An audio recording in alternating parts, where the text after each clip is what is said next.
এবং আমি সেই কারণেই এলাম।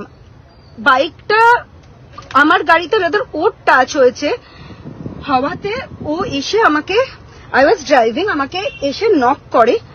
আমি একটু কাঁচ নামাই এবং আমাকে বলে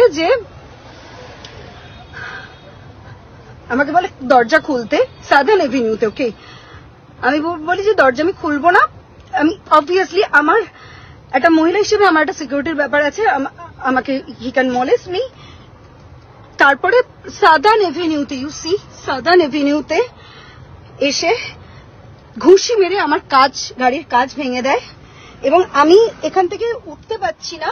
পুলিশ এসেছে, পুলিশরা আমাকে এখান থেকে রেস্কিউ করবে, বিকজ আমার পুরো সব জায়গায় কাঁচে কাঁচ হয়ে রয়েছে।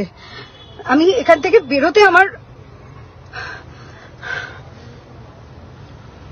কলকাতা শহরে এটা মেয়েদের সিকিউরিটি।